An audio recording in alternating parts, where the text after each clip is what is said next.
Jonathan Winters.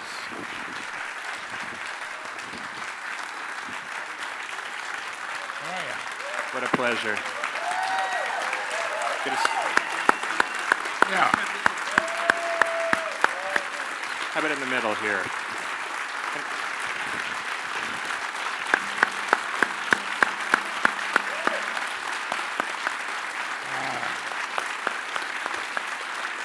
Is Jack Riley coming also? What? Please remain standing. Well, we made it down. Hit a couple of people coming down, but they were old anyway. There's always somebody who believes that. He struck two people and telling us about it. Better to tell you about it and read in the paper, you know. I guess I'll sit down, either that or fall down. People say to me, and they say to all of us, how do you feel? How are you? I'm down to this, OLD. Doesn't stand for Oldsmobile. I'm telling you, gang, don't get old. You begin to look old, the body, hey, the mind, a bandit. The rest of it, it's just like hot lava. See old people working out? 1, 2, 3, 4. Stuff hangs. Well, they said, you know, you could talk about anything you want to talk about. I guess you might want to know how I got in this crazy business. I'm still wondering. Mother and Dad were divorced when I was 7. We're not going to get into a heavy thing because the family's here. Oh, God, he's not going to talk about Mother and Dad. And I'm not. But they got divorced. They were mad at each other. And they'd come in and look at me. I guess that was a problem. And it was always, what's he doing? What is he doing? I wasn't doing anything. I was just sitting there. There were no toys. They sold them. I was an unusual child. I'm an unusual old man. And they were not the greatest audience. It was always, what is it? What do you want? They were always annoyed. What do you want? What do you want? How about a hug?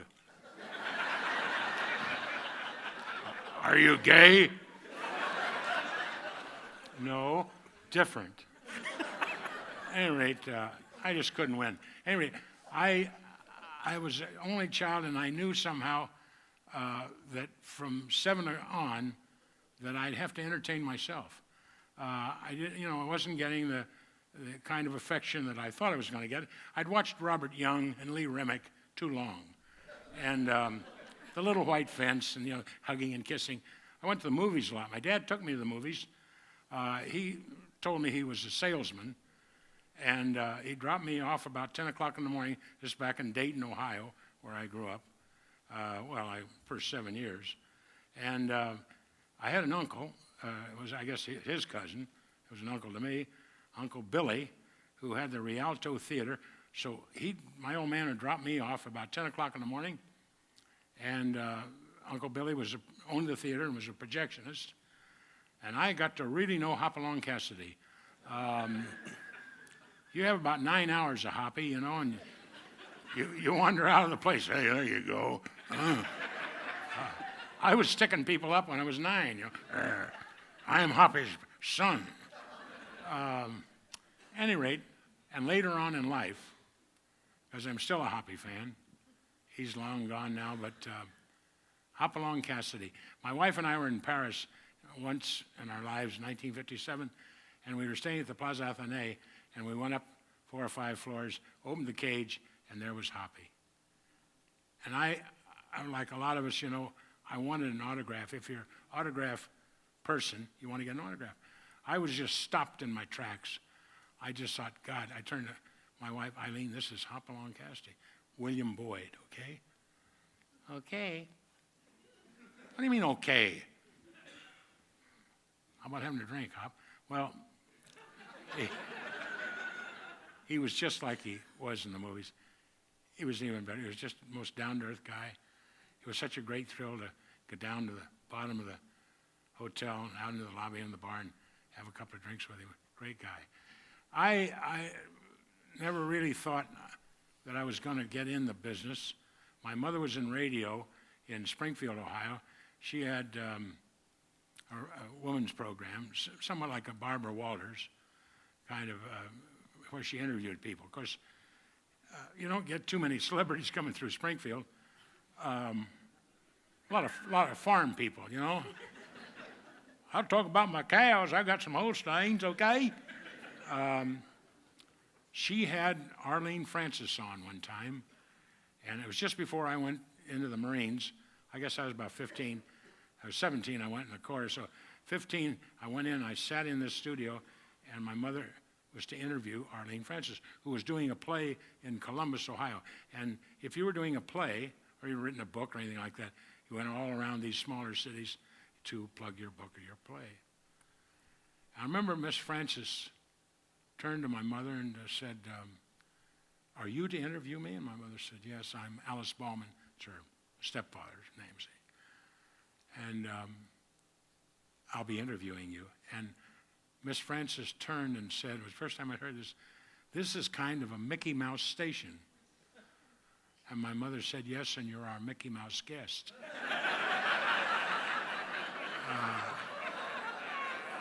So you didn't step on my mom there when she'd come right back. But I had heard she did a lot of plays and did 25, 30 years of radio. I went in the Corps. I just had to get away, period. I was terrible, and I know there are a lot of people out here who are scientists and math people who love math.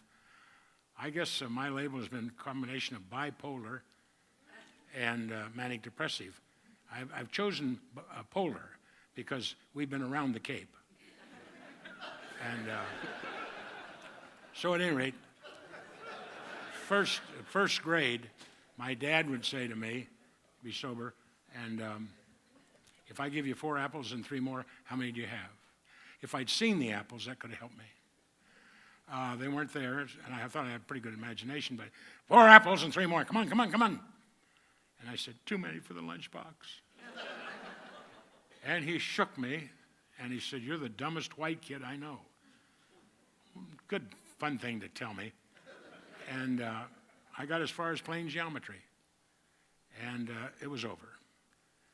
And the teacher, Mr. Sanders, turned to me, he said, your old man was right. You're the dumbest kid I ever taught.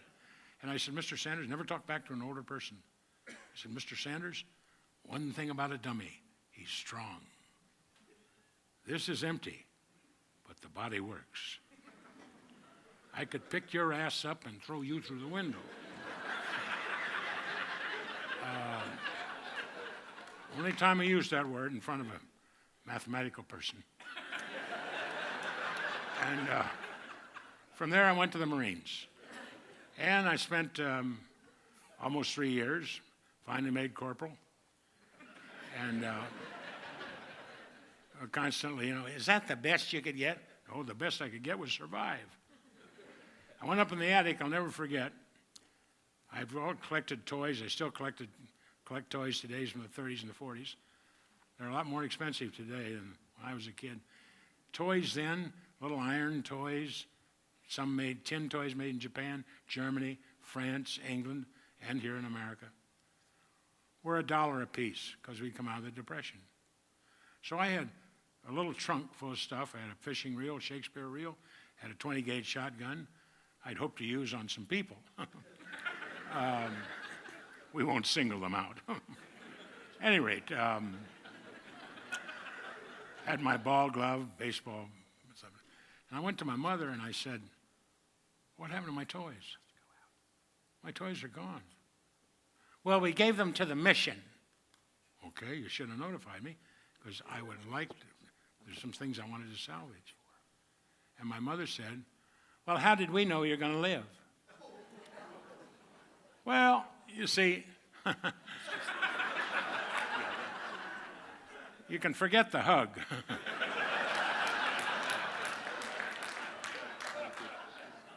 At any rate, I didn't know what I was going to do. I knew I had to get to work because my mother said, you're going to have to work. You're not going to lie around here. There's a lot of, you're going to have to pay rent, $25 a week for rent. And I thought that was a little high, especially where I slept, which was in a tree. No, actually, I was in the house, but I have to clarify that. At any rate, I worked at several kinds of jobs. Coca-Cola, I always remember Coca-Cola. I was in the washing when everything was $1 an hour at that time in the 40s. It seemed to me, all the jobs I took were $1 an hour. Well, of course, my intelligence didn't carry me to $2. So I'd take these 6 bottles of Coca-Cola and go in the washer, and you just pick them up like that, washed them. And the guy came to me one day and he said, "Winters, how would you like to be an inspector?" Well, I remember in the service, being singled out. How would you like to, whoa, up there?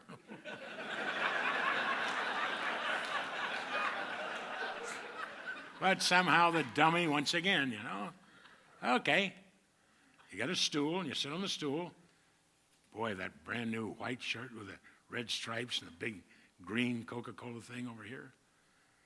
And there was a fluorescent lamp and then this track of Cokes going through, Coca-Colas. And you just looked for dead mice and marbles. I had an early condition of palsy when I was barely 20. It was just... So, at any rate, I gave that up, went to a few other jobs. And then I went to college for about an hour, and I failed, of all things. I was always good in history, American history. They had medieval history. I failed it by 3/16 of a grade. And I thought Charlemagne was a drink. And so I was asked to, I left before they told me I had to go. I said, I'm going downtown, never came back. Then I decided I want to be an artist, and my dad said it was always, and my mother, oh my God, an artist, oh yeah. They whined, I said, don't worry about it, the government will pay for it. Oh, I see. So it was then that I met my wife, and she's here today, and my son, my daughter, came down to stare at Daddy, and be articulate, don't wander. So,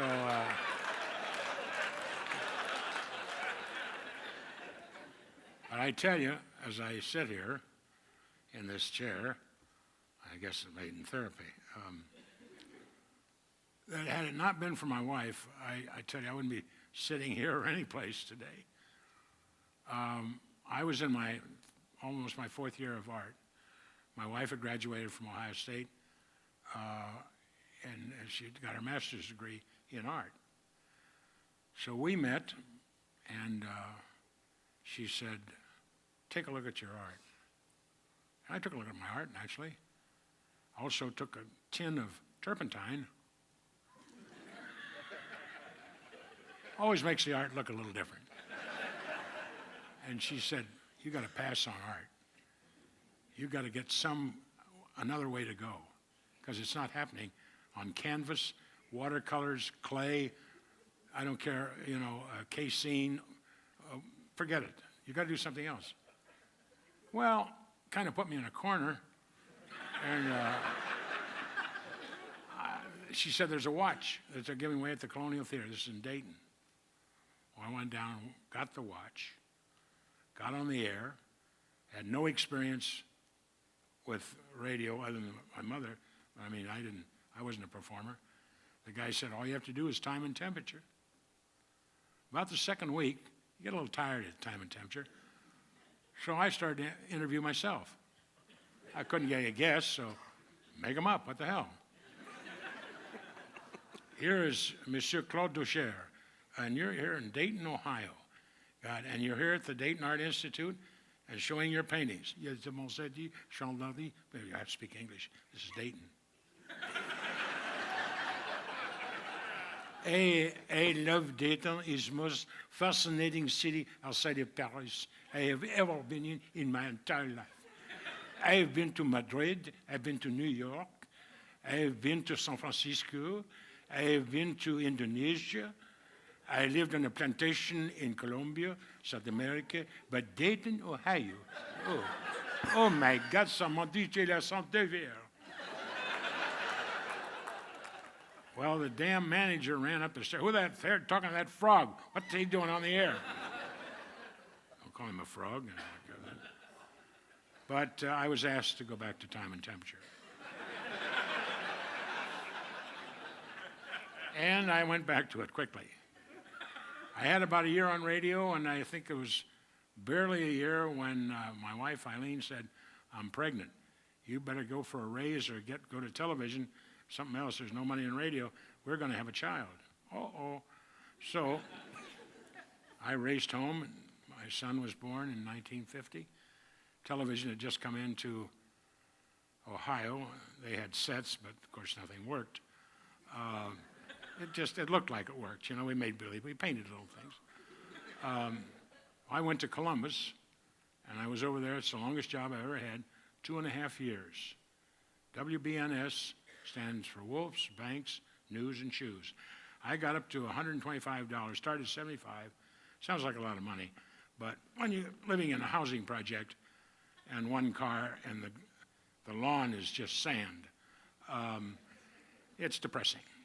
And so I went in for a $5 raise, and the man at the time, we brought you, of course, everybody's heard this when you go for an extra job. I went in for a $5 raise. Not 50, but 5. We brought you along at a time when you had talent, but you were able to hone that knife, as it were, hone that talent. You've done very well here, considering, and we don't have the raise. That's too bad, because I'm going to leave here. Well, good luck. Another warm person in my life. I'm going to New York. What are you going to do there? Look for the monkey on the building.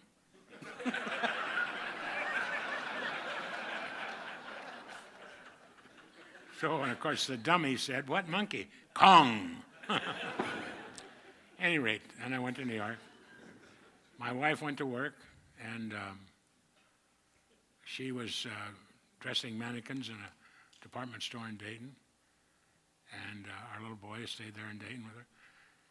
It took me almost close to 7 months, and I brought my wife on and my boy. And the great thing is, from this, we spent 11 years in New York and then been out here the rest of the time. But it had not have been for that lady, this wife of mine, this Eileen, I'd have been shot down. I know a lot of guys get carried away, a lot of women who are great actresses, great talent, great comedians, actresses, and forget somehow to give credit to that person that stayed behind. But she backed me all the way. And I went to New York with $56.46. And I remember I took the bulk of my money and put it in my shoe, because in going to school I'd been rolled constantly. They could never find my money. But I was beaten up a lot. And eventually I finally got in shape to beat the other guy up for his money. But at any rate, I did want to tell you that. That's true. My art, I've never left my art. I wanted to be an artist, and I'm still trying today and selling a few things.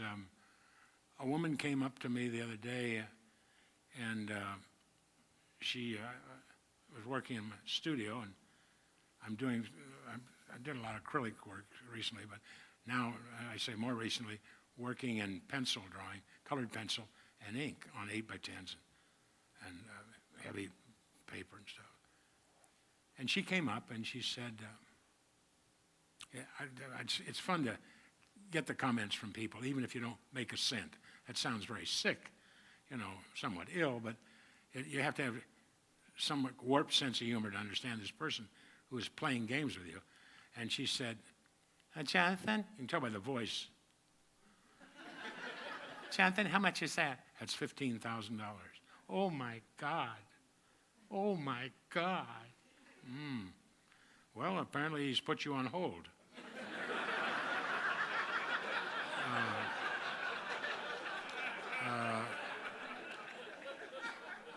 Is that the problem? The next one is 10:15. That's 10, and the drawings are $900.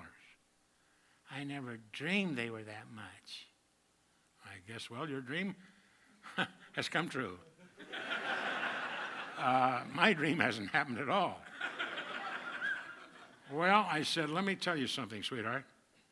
These things still take pretty good pictures. Down below, you're driving a Lexus. That's 75 big ones. And your ring would bring in a Delta flight. That's 150. You must have done funny tricks on Junior. And the shoes are Ferragamo. Okay, how am I doing? And the little watch here is Patty Philippe. You got $250,000 and you're playing with me. Not good. Now, I said, you're better off to go to Mexico, Tijuana, and get something on velvet.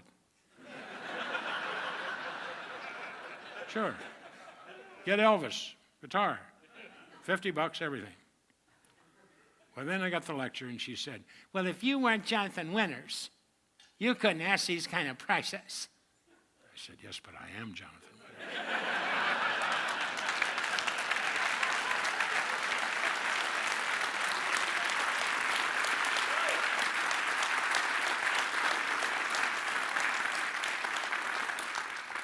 Since we're talking about art, a friend of yours backstage, Jack Riley, gave me a piece. That's one of yours? I hope it is.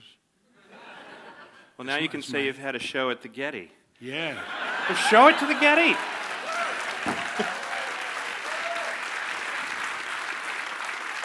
You know, it's interesting, just what you said. You can now tell them you had a show at the Getty. And, of course, I'll tell them it was in the auditorium. And they'll say, where were the other paintings? You see, and there are no other paintings, right? So tell them something other, and when you say you can tell them you had a show at the Getty, be a little more specific. I'll give you some money backstage. This is my kind of work, and it's different, as you can tell.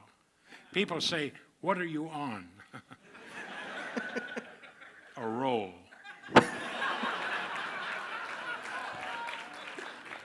I just paint out of my gourd. I do what I can, and a lot of it is, I don't know what's going on.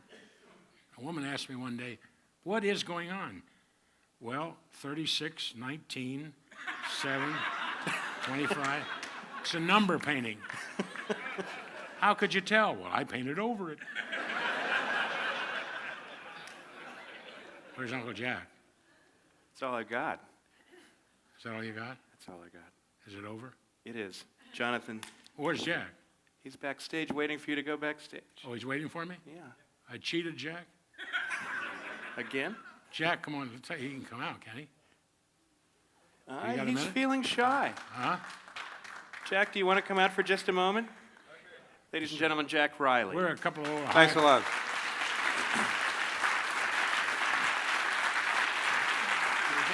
Thanks. Thanks a lot. Sure. You could be a little quick. Okay. Jack came all the way from Cleveland, so Right. to be backstage, he'd be PO'd. True. And I also have some bad news. My audition is not going to go through for Riverdance.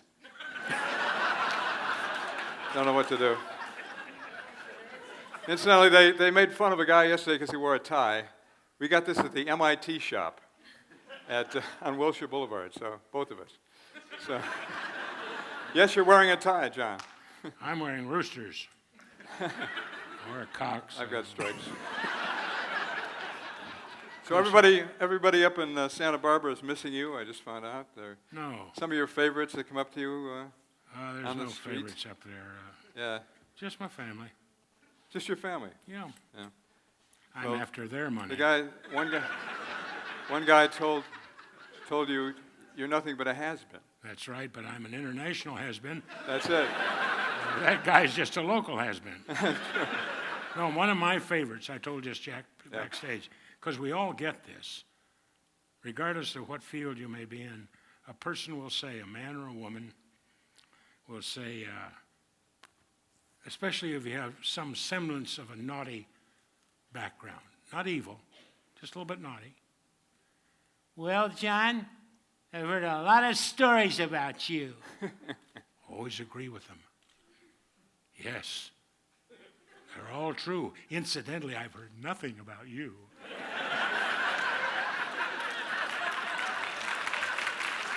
Okay? Good to see you, buddy. Down to the winners, everybody. Thank you, And Jack. Michael Hawley. You know me. Thank you very Thank much. you. I'll see you. Thanks. Thank you for coming. I got it. I'm okay. Really.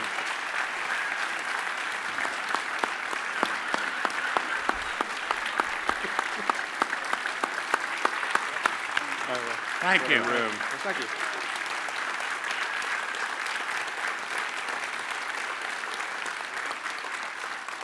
You see, in 50 years I've been in this business, I've had maybe 7 standing ovations. So when people say, oh, I've had hundreds, well, the man, of course, was in sacraments. Anyway, I just want to thank you all because I take all this home with me. I'd love to take all of you, if just maybe 50 or 60 of you were orphans, and I'd show you a lot of love and attention as long as you wouldn't report me. Well, nothing evil, nothing evil.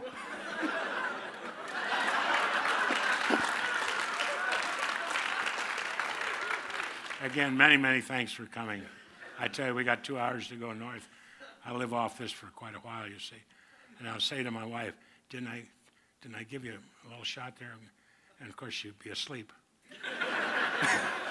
John, I'm trying to watch Law and Order. Come on, leave me alone. A little tongue in face, my darling. Used to call it French kissing, now it's suck face. Oh. I don't do anything. At 82, you just sit down. Viagra? God, when they say 4 hours an erection, how about 2 minutes? Isn't that enough? I can't believe that commercial. Where can you go? Can't get in the car, you can't go down the hall. And the person next to you, get out of here, my God. I think there's a lot of fear in that commercial. I don't have to worry about that. Mr. Winters, how are you? Okay. That's all you have to say to the nurse. Okay. Thanks again, gang. We hope you are extraordinary.